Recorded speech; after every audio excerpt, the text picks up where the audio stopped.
kualitatif yang meliputi perubahan kecerdasan, emosi, dan keterampilan motorik menuju kedewasaan. Nah, selanjutnya kita akan membahas tentang pertumbuhan dan perkembangan pada tumbuhan. Nah, pertumbuhan dan perkembangan pada tumbuhan itu meliputi pada 3 proses. Yang pertama ada perkecambahan, pertumbuhan primer, dan pertumbuhan sekunder.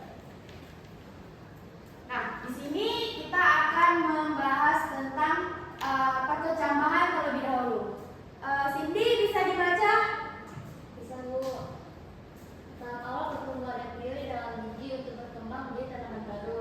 Proses ini ditandai dengan pecahnya kulit biji dan munculnya calon akar atau radikula, serta calon batang atau kumula ke permukaan tanah. Oke, terima kasih ya Cindy.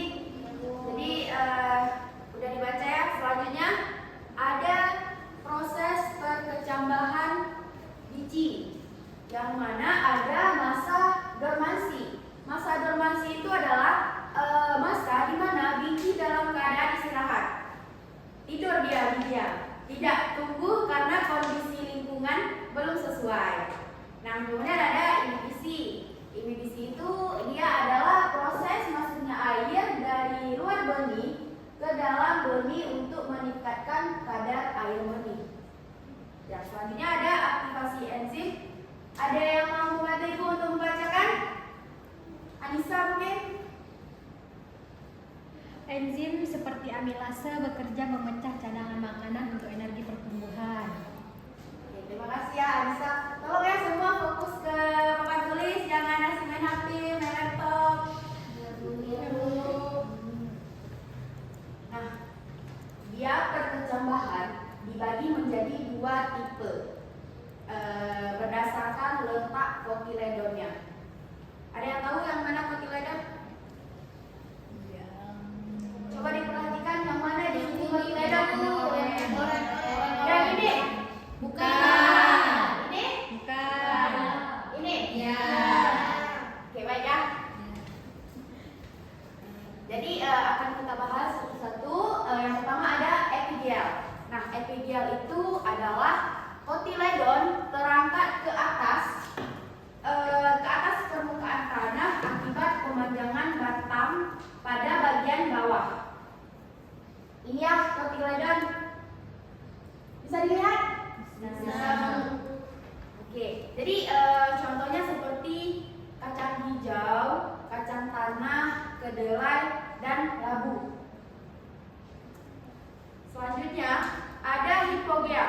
Nah, hipogeal ini adalah kotiledon tetap berada di dalam tanah, sementara bagian batang atas memanjang mendorong daun pertama ke atas. Kalau yang tadi berada di mana? Yang epidial? Yang epidial di atas, yang hipo di bawah. Oke, hemat, terima kasih ya. Jadi contoh hipogeal itu contohnya seperti jagung, padi, dan kelapa. Nah, selanjutnya kita masuk ke dalam pertumbuhan primer. Ada yang tahu ini apa? Akar. Yang sana? Titik tumbuh batang. Batang. Oke, jadi ini Tudung akar.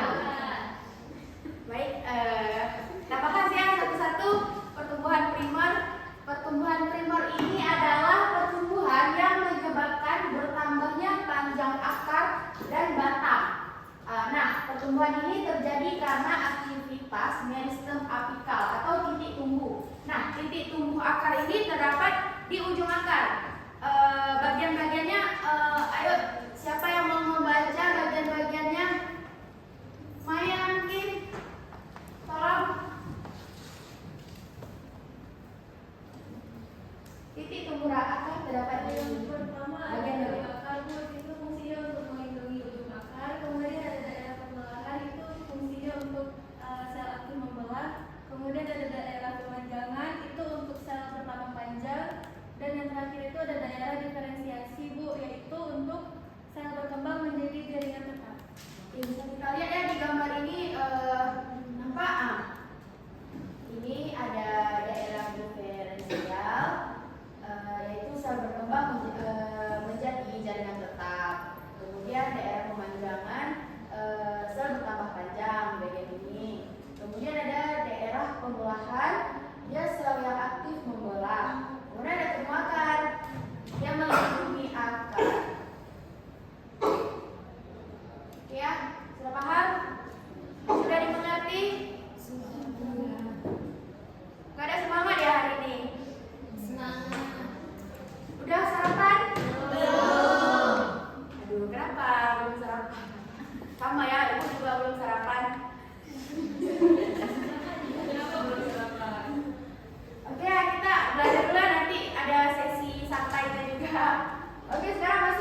Nah, ini meristem apikal, dia tempat pembelahan sel.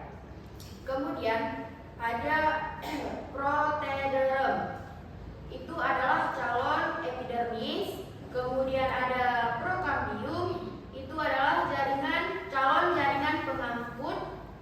Kemudian ada meristem dasar. Ini itu adalah calon jaringan dasar. Oke, kemudian kita masuk ke dalam pertumbuhan sekunder. Tadi sudah kita bahas pertumbuhan primer, sekarang masuk ke dalam pertumbuhan sekunder. Nah, pertumbuhan sekunder yaitu pertumbuhan sebagai hasil aktivitas jaringan meristem sekunder berupa kambium dan kambium gabus. Nah, ini menyebabkan bertambah besarnya diameter batang.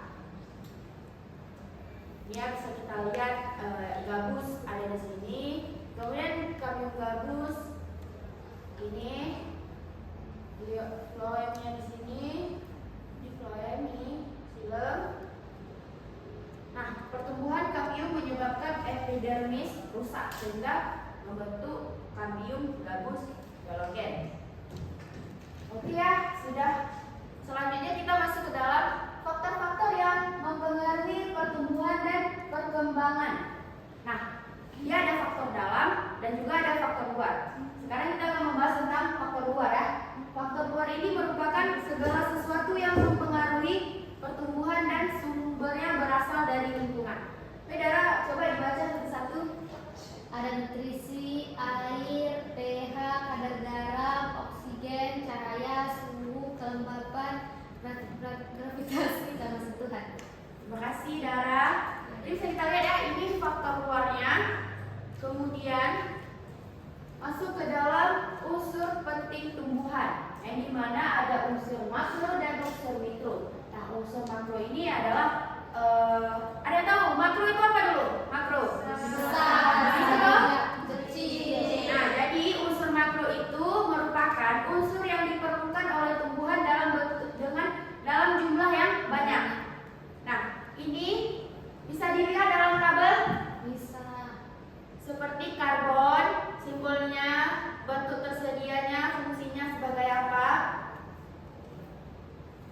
Hidrogen, fungsinya komponen utama senyawa organik tanaman. Kemudian ada oksigen, komponen utama senyawa organik tanaman.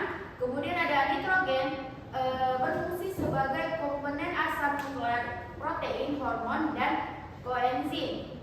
Kemudian ada fosfor, berfungsi untuk komponen dalam sintesis protein, zat terlalu utama yang mengatur keseimbangan air, membuka menutupnya stomata. Nah, terakhir ada kalsium. Ini adalah berfungsi penting dalam pembentukan dan stabilitas. Nah, tadi udah unsur makro. Sekarang unsur mikronya. Unsur mikro ini adalah unsur yang diperlukan oleh tumbuhan dalam jumlah yang sedikit.